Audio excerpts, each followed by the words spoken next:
بسم اللہ والصلاة والسلام علی رسول اللہ وبعد۔ سورہ بقرہ کی آیت نمبر 26 ہے، ان اللہ لا یستحیی ان یضرب مثلا ما بعوضۃ فما فوقها، کہ اللہ تعالیٰ اس چیز سے حیا نہیں فرماتے، شرم نہیں فرماتے کہ وہ قرآن پاک کے اندر مکھی یا اس سے کم تر چیز کا تذکرہ کریں۔ ایسا کیوں ہے؟ فَأَمَّا الَّذِينَ آمَنُوا فَيَعْلَمُونَ أَنَّهُ الْحَقُّ مِن رَبِّهِمْ، ایمان والے اس سے ہدایت پالیں گے، کہیں گے کہ اللہ تعالیٰ نے صحیح فرمایا۔ وَأَمَّا الَّذِينَ كَفَرُوا، جو کافر لوگ ہیں، فَيَقُولُونَ مَاذَا أَرَادَ اللَّهُ بِهَذَا مَثَلًا، کہ اس طرح کی مثالیں دینے سے اللہ تعالیٰ کا کیا ارادہ ہے؟ تو آخر میں پھر وجہ بھی بیان فرمائی ہے، يُضِلُّ بِهِ كَثِيرًا وَيَهْدِي بِهِ كَثِيرًا، اس کے ذریعے سے بہت سارے لوگوں کو ہدایت مل جاتی ہے اور بہت سارے لوگ گمراہ ہو جاتے ہیں یا مزید گمراہی کی طرف چلے جاتے ہیں۔ وجہ کیا تھی؟ اصل میں منافقین اور کفار کا اعتراض تھا کہ یہ قرآن اگر واقعی اللہ تعالیٰ کی کتاب ہے تو اس میں پھر مکھی اور مکڑی کے جالے، جیسے کہ سورۃ عنکبوت کی آیت نمبر 41 میں اللہ تعالیٰ نے فرمایا کہ مثل الذین اتخذوا من دون اللہ اولیاء کمثل العنکبوت، کہ مکڑی کے جالوں کی طرح ہے، اتخذت بیتا وان اوہن البیوت لبیت العنکبوت، کتنا کمزور گھر ہوتا ہے۔ اسی طریقے سے سورۃ الحج کی آخری رکوع ہے، اس کی آیت ہے ان الذین تدعون من دون اللہ لن یخلقوا ذبابا، سمجھتے ہیں بھائی کہ اگر یہ لوگ سارے کے سارے جمع ہو جائیں تو یہ مکھی نہیں بنا سکتے، کون؟ بت وغیرہ۔ اور اگر ان کے چرنوں پر، ان کے ہاتھوں پر جو لوگ چڑھاوے چڑھا کر جاتے ہیں، وَإِن يَسْلُبُهُ الذُّبَابُ شَيْئًا، اگر مکھی وہاں سے چینی کا دانہ کسی چیز کا اٹھا کر لے جائے، شَيْئًا لَا يَسْتَنقِذُهُ مِنْهُ، یہ ان سے واپس بھی نہیں لے سکتے۔ ضَعُفَ الطَّالِبُ وَالْمَطْلُوبُ، کہ طالب اور مطلوب، مانگنے والا اور دینے والا، یعنی ان کے معبود بت دونوں کمزور ہیں۔ یہ بات میرے خیال میں سمجھ میں آ گئی ہوگی۔ اب دیکھیں اس میں اصل بات جو قرآن پاک کی ہے وہ ذرا سنیں۔ قرآن پاک کی ایک آیت ہے وَلَا تَسُبُّوا الَّذِينَ يَدْعُونَ مِن دُونِ اللَّهِ، اللہ تعالیٰ نے گالی دینے سے منع فرمایا ہے۔ سمجھتے ہیں بھائی کیوں؟ وَلَا تَسُبُّوا الَّذِينَ يَدْعُونَ مِن دُونِ اللَّهِ، کہ اللہ تعالیٰ کہتا ہے ان کے معبودوں کو برا مت کہیں۔ ریزن، وجہ کیا نکلے گی، اس کا نتیجہ کیا نکلے گا کہ فَيَسُبُّ اللَّهَ عَدْوًا بِغَيْرِ عِلْمٍ، کہ وہ بھی پھر اللہ تعالیٰ کو گالی دیں گے۔ اسی طریقے سے بخاری و مسلم کی حدیث ہے کہ اپنے ماں باپ کو گالی نہیں دیں۔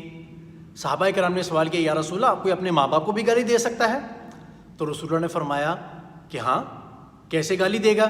کہ وہ کسی اور کو گالی دے گا اور وہ اس کا رپلائی کرے گا، جواب دے گا، اس کے ماں باپ کو گالی دے گا۔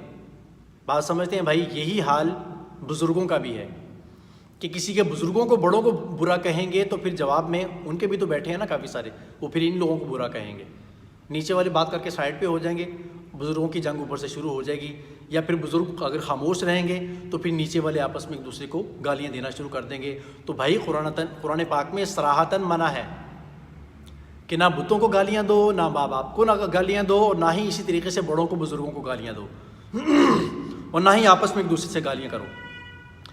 اور اگر دیکھیں تو اس کا نتیجہ کیا نکلتا ہے کہ پھر واپس ان کو بھی گالیاں ملتی ہیں، اور یہ بہت بڑا نقصان ہے، بہت بری بات ہے۔ چنانچہ آپ دیکھ لیں کہ آج کل سوشل میڈیا پر چل کیا رہا ہے، فلاں نے فلاں کو کافر کہہ دیا، اس نے اس کو مشرک کہہ دیا، فلاں مسلک کا باغی ہو گیا، فلاں نے فلاں کی تاریخی چھترول کر دی۔ اور بھائی یہ بھی تو دیکھو، کبھی یہ بھی تو دیکھ لیا کرو، فلاں نے فلاں کی تعریف کر دی، فلاں نے فلاں کی تعریف کر دی، اسکپ نکال دیں گے اس کو فٹافٹ۔ فلاں نے فلاں کی تاریخی چھترول کر دی، ہاں اس کو دیکھتے ہیں چھترول کیسے ہوتی ہے، اللہ رحم کرے ہمارے اوپر۔ یہ جو بھائی ان چیزوں کو دیکھنے کی بجائے آپ تھوڑا سا یہ بھی تو دیکھیں نا، فلاں نے فلاں کی تاریخی چترول کر دی، اس کو تھوڑا سا سائڈ پہ کریں، اور یہ بھی دیکھیں کہ فلاں نے فلسطین میں فلاں کو شہید کر دیا، اتنے لوگ شہید ہو گئے، کیا حالات وہاں چل رہے ہیں۔ اب یہ اعتراض میری طرف بھی تھوڑا سا لوٹتا ہے، میں اس کا بھی تھوڑا سا جواب دے دیتا ہوں کہ جی آپ نے بھی تو یہی کیا تھا، ٹھیک ہے جی، ادھر اس کا جواب سن لیں تھوڑا سا۔ بھائی اس کا جواب یہ ہے کہ میں نے حوالہ دیا تھا، ایک بات ہو گئی کہ انہوں نے ایسا کہا ہے، ان کو ایسا نہیں کرنا چاہیے تھا، ایک بات یہ ہوگی۔ دوسری بات ہے کہ میں نے کسی کو گالی نہیں دی تھی، ابھی بھی اس کا پروف وہیں پر نیٹ کے اوپر ویڈیو موجود ہے، آپ نکال کر دیکھ لیں۔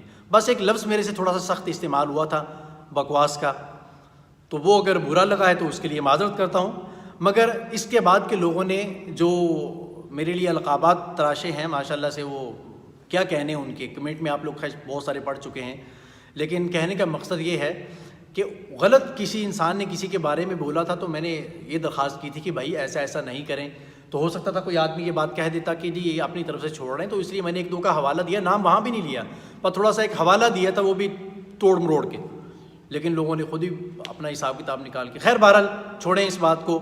اختلافات بھائی اپنی جگہ، لیکن گالی دینا بری بات ہے، یہ کمینے انسان کی نشانی ہوتی ہے کہ جب وہ جواب نہیں بن پاتا یا وہ مقابلے پر نہیں آ سکتا صحیح طریقے سے، پھر وہ گالیوں کی طرف چلا جاتا ہے، یہ عقل مندوں کا شیوا نہیں ہے۔ بھائی بھائی بن کے رہیں، کونوا عباد اللہ اخوانا، اللہ تعالیٰ عمل کی توفیق دے۔